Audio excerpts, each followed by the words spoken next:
Salut les amis, c'est Isma, bienvenue sur Ce qui me fait kiffer, la chaîne YouTube qui mélange pop culture et street culture. C'est un plaisir pour moi de vous retrouver aujourd'hui pour, comme tu l'as vu, ma première review de film Marvel au cinéma. Voilà. D'habitude, je suis plus sur les séries et les spéciaux.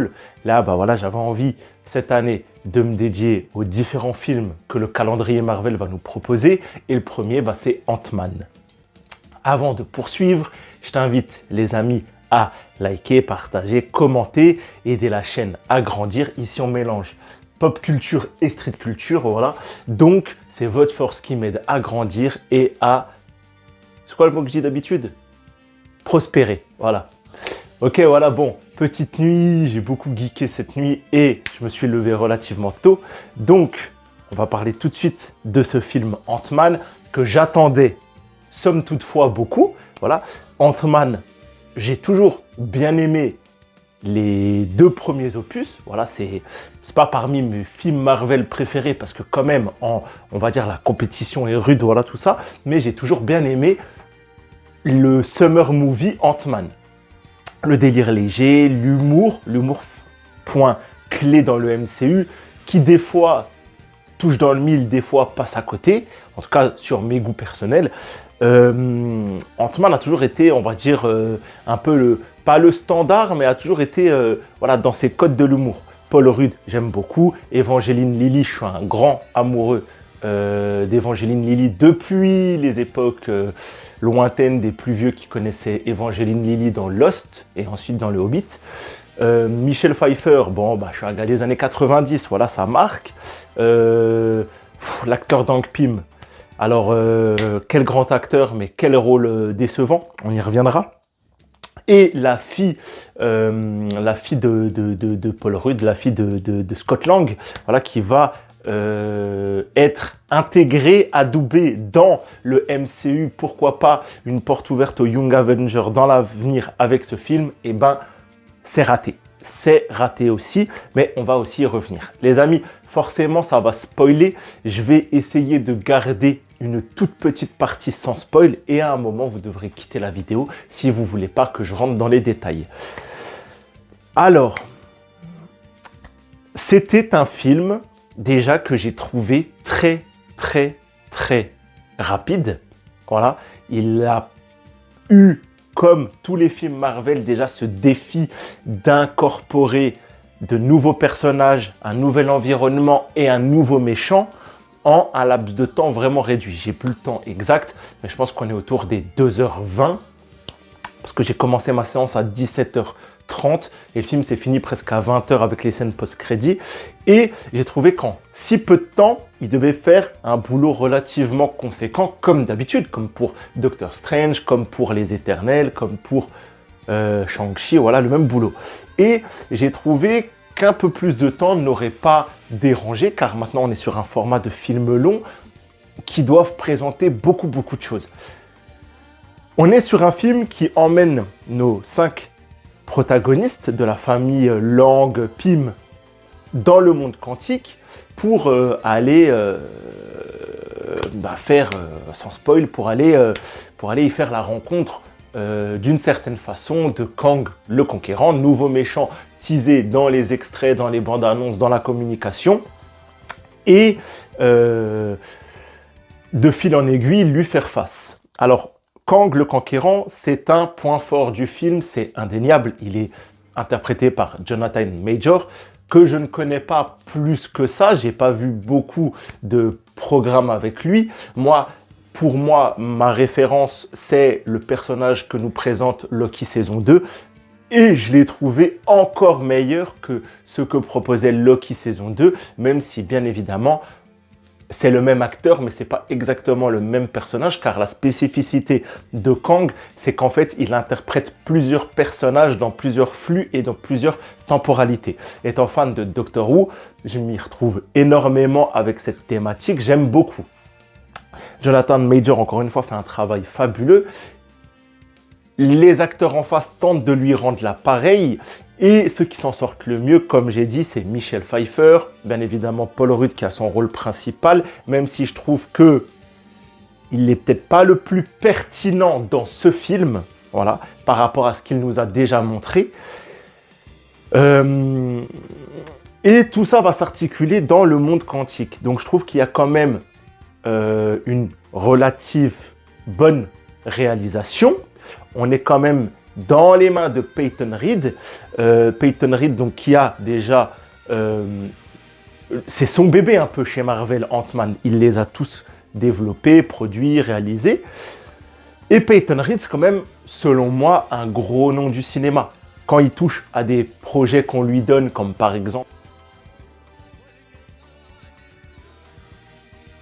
certains épisodes de Star Wars The Mandalorian, je suis plutôt convaincu et satisfait. Attention, je pense quand même être un relatif bon connaisseur de Star Wars, de science-fiction, tout ça.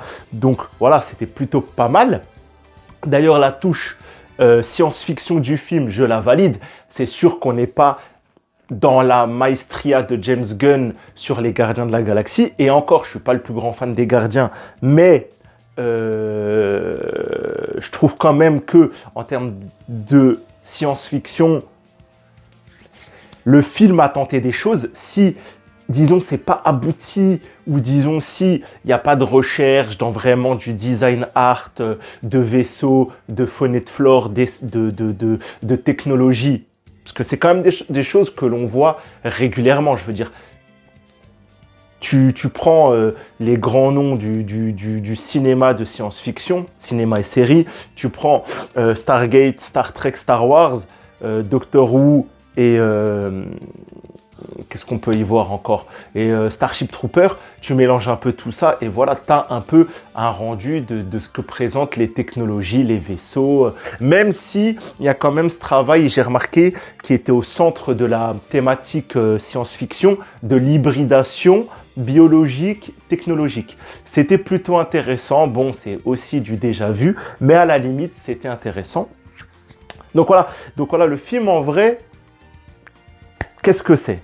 Pour conclure sur la partie sans spoil, c'est un bon film, pas à la hauteur de la communication, peut-être même dans une certaine mesure, c'est le résultat, enfin, la déception, c'est le résultat d'une communication mensongère, ou en tout cas trompeuse, prenez le terme qui vous arrange.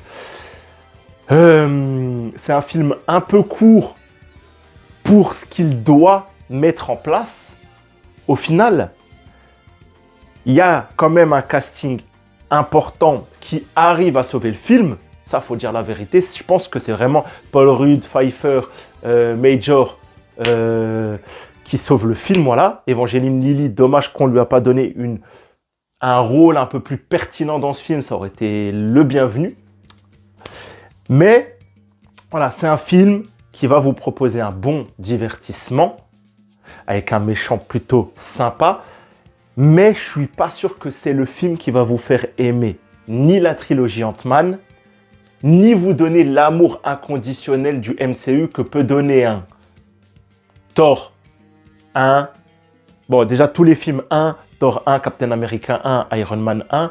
Mais bon, voilà, c'est pas un très bon film d'accroche au MCU, je trouve personnellement. Si je connaissais pas, c'est un bon film d'action. Et encore, l'action, il y en a, mais de façon éparse. Elle est bonne sans non plus casser trois pattes à un canard. Ça va, mais voilà, c'est malheureusement dans la lignée des Ant-Man qui a une très mauvaise réputation et surtout une réputation de film oubliable qui sert seulement l'intérêt du teasing du prochain film. On est totalement dedans. Personne ne peut dire non, le film a sa raison d'être, il a tout ça. Et c'est bien dommage car on aurait pu espérer pour un final de trilogie Ant-Man, quelque chose d'un peu plus grandiose. Les amis, voilà, c'est maintenant que ça s'arrête la partie sans spoil. Je ne saurais pas quoi vous dire vraiment de plus. Je vais vous aiguiller avec une petite note toutefois. Ma note serait toutefois de 12 ou 13 sur 20 sur les standards du MCU. Sur les standards du MCU en ce moment, ce qui fait relativement un bon programme Marvel. Car pour moi en ce moment, on ne vole pas très haut dans le MCU autour de cette phase 4. Mais voilà pour cette partie sans spoil. Maintenant, on va spoiler à donf, les amis, donc je vais pouvoir me lâcher et pas être dans le contrôle de laisser fuiter un petit élément. 1, 2, 3, ça spoil, let's go. Bon, Ant-Man, qu'est-ce que tu nous fais, Ant-Man? Finalement, les gars, Kevin Feige, tout ça, le MCU, vous envoyez Ant-Man à la rencontre de la première apparition de Kang le Conquérant, qui est censé être votre nouveau méchant. Kang, on veut qu'il soit très très fort. Et finalement, il est limité, stoppé, ralenti, prends le terme qu'il t'arrange, face à la team Scott Pym. C'est pas normal. Normalement, il les éclate facilement, tu vois. Je vois pas pourquoi, avec sa technologie, à un moment, il parle de faire des boucles temporelles, il peut détruire des astres, il a déjà conquis des mondes et des mondes. Et tu vas me dire, c'est la technologie de rétrécissement et d'agrandissement qui le limite. Normalement, il a des armes subatomiques, il a des trucs dévastateurs. Si c'est un maître de la technologie, eh ben, ça n'a pas été montré. Je trouve, hein, à mon échelle, moi qui ai, comme je vous ai dit, quand même un bon centre d'intérêt pour la science-fiction, j'ai pas ressenti un maître de la technologie. Pour moi, c'est pas un maître de la technologie. Son bras droit, il fait tiep. Son bras droit, c'est, comme tu l'as vu dans le film, je l'ai gardé pour la partie spoiler, même si on savait qu'il était là, MODOK. Moi, MODOK, je connais pas plus que ça. J'ai découvert MODOK avec la série d'animation. Je le connaissais pas ni des comics, parce que j'en ai pas lu tant que ça, ni des animés que j'ai beaucoup vus plus jeune de l'univers Marvel. Moi, la MODOK, c'est une déception. Alors oui, il y a le retour de l'acteur, je ne sais plus comment il s'appelle, qui joue Darren de Ant-Man 1. À la limite, c'est une ref à ceux qui affectionnaient bien Ant-Man. Mais même ça, on peut en parler. L'humour dans ce film, c'est une catastrophe. J'ai souri. Pardon les amis, je rote. J'ai souri 2-3 fois. Allez, peut-être 5 fois maximum. Pour un Ant-Man, alors que les Ant-Man 1 et 2 me faisaient pisser de rire. Les Ant-Man, franchement, ils me faisaient rigoler. Je rigolais tout le film. Et pourtant, les enjeux étaient moins prononcés, plus légers. Et ça, c'est le premier. Pour moi, si on devait hiérarchiser les points négatifs de Ant-Man 3 Quantum Mania, c'est qu'il est pas drôle. Et pour un Ant-Man, ne pas être drôle, c'est catastrophique. Je pense que c'est quand même... Alors, je dédouane un peu Peyton Reed, c'est un peu, je pense, la volonté de Marvel. À un moment, ils se sont posé la question, est-ce qu'on fait un film sérieux ou est-ce qu'on continue sur les Summer Movies? Pour introduire Kang, le Summer Movie, c'est pas le bienvenu, donc on va faire un film un peu hybride. Le mot hybride sera, je pense, beaucoup au cœur de cette review. Et le problème, c'est quoi? C'est quand tu ne décides pas d'aller dans un chemin, eh ben, tu t'égares. Le film, il se veut sérieux. Les enjeux, tout ça, mais il n'a pas les épaules pour porter les enjeux. Il était censé être drôle, il n'est pas drôle, mais avec des acteurs humoristiques. Je pense à Paul Rudd, mais pas que. Le ton de sa trilogie était humoristique jusqu'à ce film qui prend un virage à 180 degrés. Et là, bah, le film se perd. Pour moi, il est à cheval entre ce qu'il aurait dû être, ce qu'il a voulu être et ce qu'il a été. Et tout ça, ça quiche. Tout ça, ça quiche énormément. Maintenant, il nous offre d'autres choses que l'humour. Voilà, en termes d'iconisation, Jonathan Major, alias Kang, c'est réussi. Un beau costume, un acting. Attention, je critique l'aspect technologique, tout ça du personnage, mais j'en démords pas que l'acting de ce monsieur est à la hauteur des promesses fournies. Mais voilà, le mettre en face d'un Ant-Man et d'une guêpe, c'était pas, pour moi, peut-être ce qu'il fallait faire. Maintenant, ils l'ont introduit grâce au Royaume Quantique. Ça, je pourrais en parler des heures.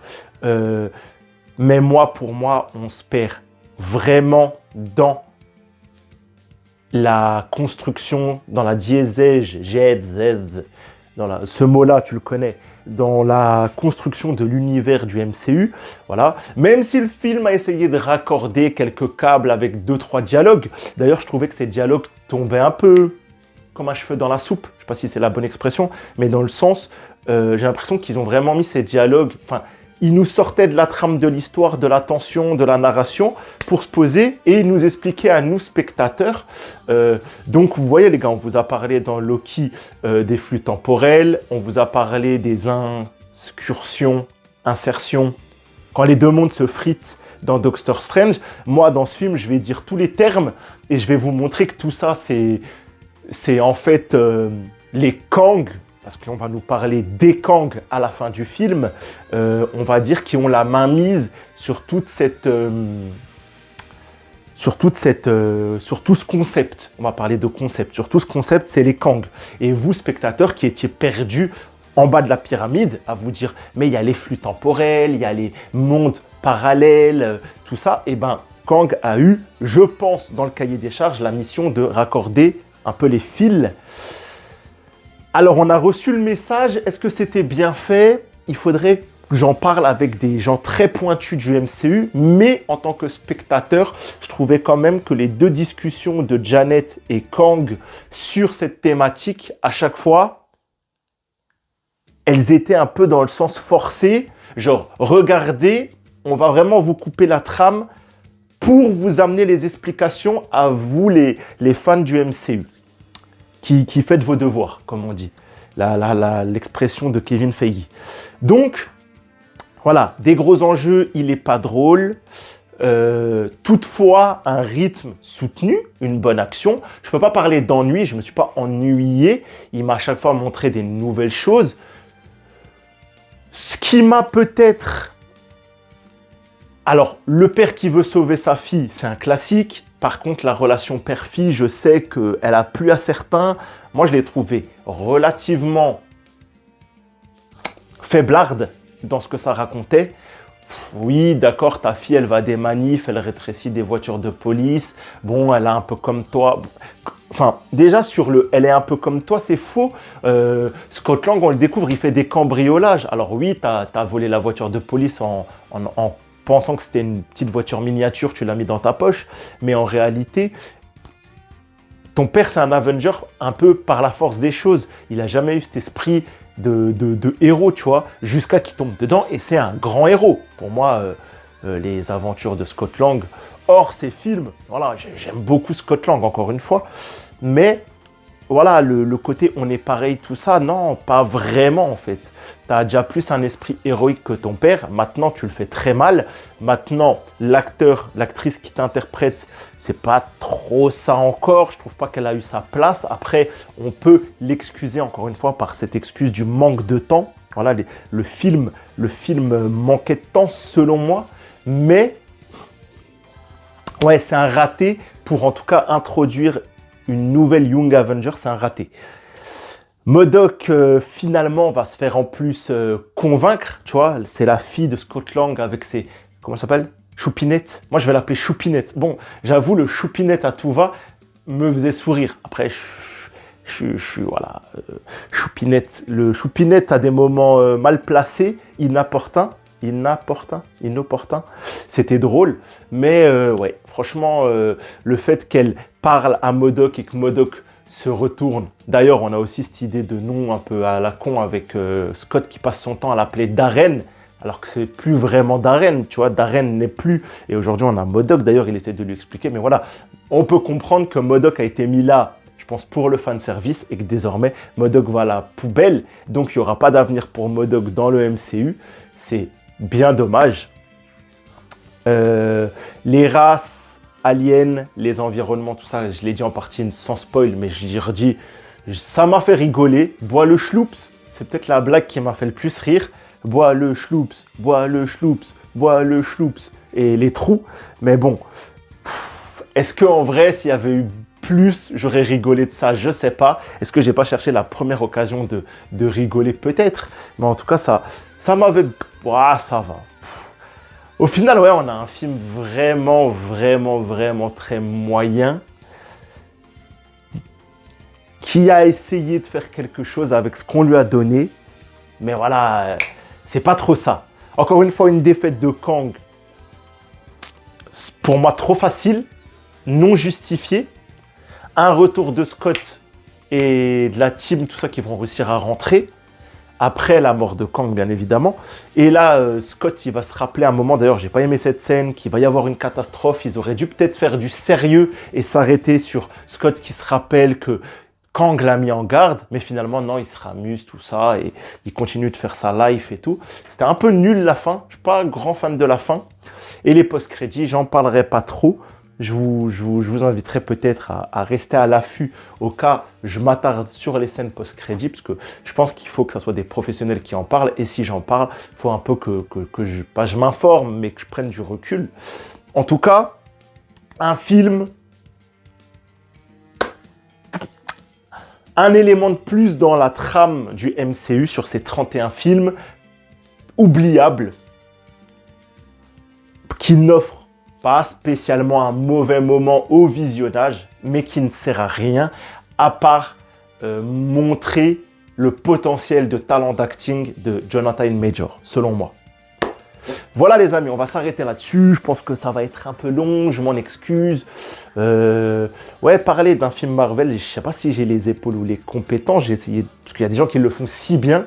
Donc les amis, dites-moi en commentaire si vous validez mes propos. Likez, partagez, aidez la chaîne à grandir. Soyez curieux, soyez à l'affût. On parle de plein de choses sur la chaîne. En ce moment, on se régale avec The Last of Us. On parle également de Trésors perdus, mais la série est finie, heureusement. Et je vais bientôt me faire là les quelques épisodes de How I Met Your Father. Mon accent est catastrophique. Saison 2, et je vous ferai un retour là-dessus, voilà. Et on attend bien évidemment The Mandalorian. C'est le bijou, le chef-d'œuvre, la passion qui parle. Là, il y aura du freestyle total, donc les amis, soyez vifs. Prenez soin de vous, c'était Isma. Ciao les gars.